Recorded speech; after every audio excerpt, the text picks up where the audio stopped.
To the Honourable David Parker. Mr Speaker, if ever listeners to Parliament needed to have it reinforced in their mind that this government is full of bureaucrats rather than people that are going to grow the economy and get us out of an economic malaise, this bill is it, and the delivery of that last speech, content fine as it was, hardly excited anyone. And in fact, I think if there were 100 people listening to this on radio at the start of that speech, by the end of it, most of them would have fallen asleep. Nathan's mother was still listening. That's all. Most of them would have fallen asleep. Of course, Mr Speaker, this really does show up the National Party, because if you look along the front bench of the National Party and you're honest about it, the majority of the National Party front bench are long-term bureaucrats. They've spent most of their life in this place. Institutionalised by too many years in Parliament.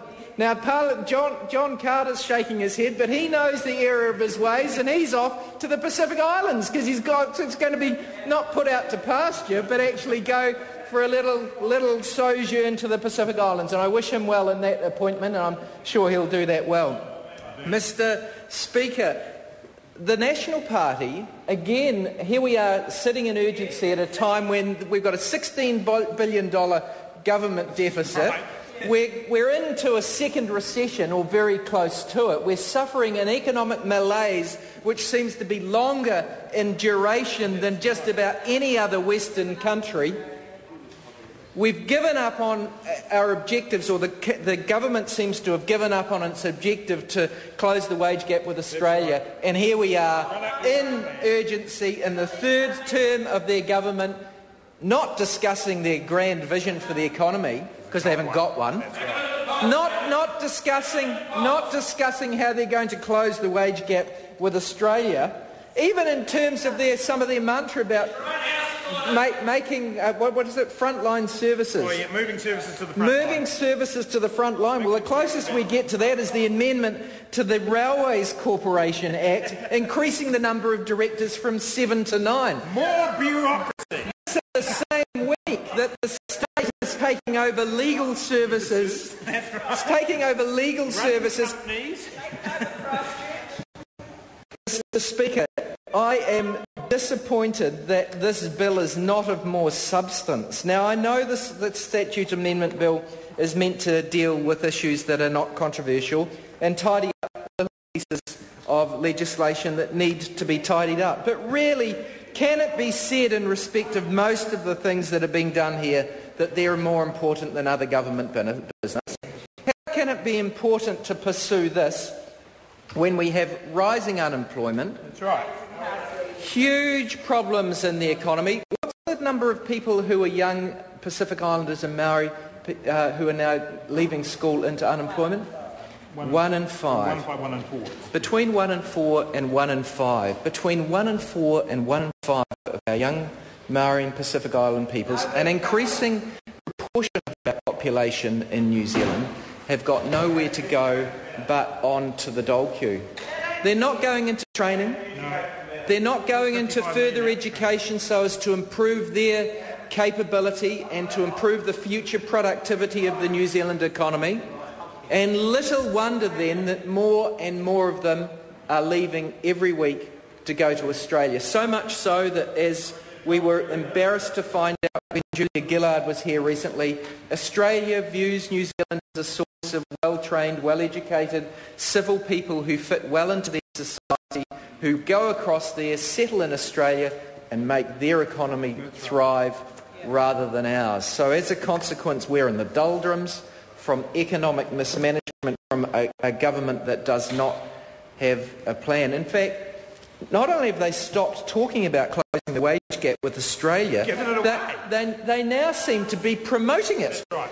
Bill English on Q&A last weekend, when asked questions by Guy on Espiner, in a good interview, I thought, very good interview, said, we're so far behind Australia in wages now, 30%, we'll give it up. We'll give it up, and we will promote ourselves as being a source of low-cost labour to Australia that wants to outsource things. Well, Mr Speaker, that will have an impact upon the Public Finance Act 1989, because the public finances, as a consequence, will be much more affected by that than this amendment to Part 15 of the Public Finance Act, clauses 78 to 81 of which are amended by the Statutes Amendment Bill, but not in any way that materially affects the performance of the economy. That's right.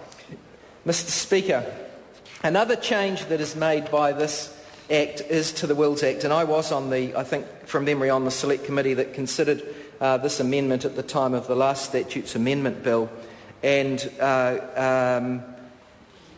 I was involved in some part of the process anyway, but I can recall what the Minister says is correct, that there was an attempt to tidy this up in the last Statutes Amendment Bill, because there is a tradition that the Statutes Amendment Bill doesn't take anyone by surprise, and some of the submitters or people interested in wills provisions, which are very important, we need to make sure that wills are appropriately witnessed, because they do control the disposition of people's assets upon their death. And the change that was proposed was not controversial, but it was of significant effect.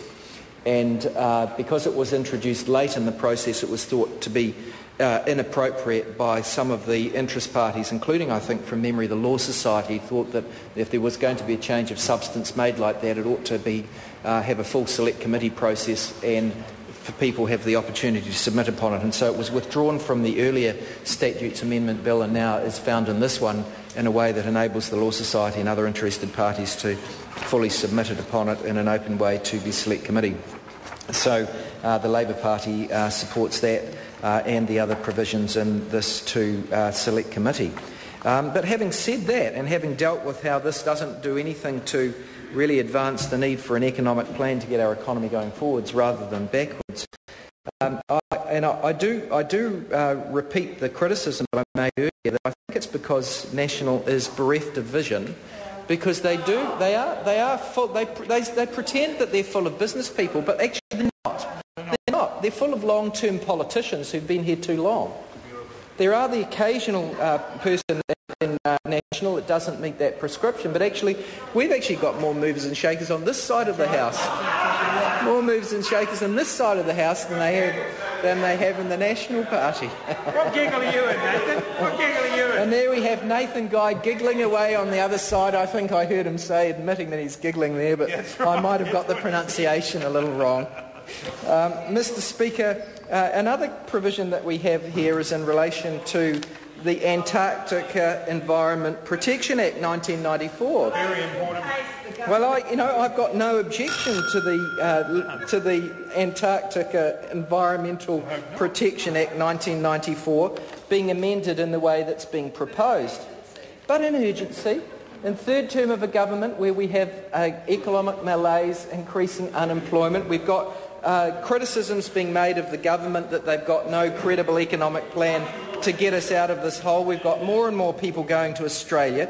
Why are we discussing the Antarctica Environmental Protection Act 1994? How's that going to help people pay their bills? How's that going to help people pay their bills? Now, how much have butter and cheese and other staples gone up in the last year?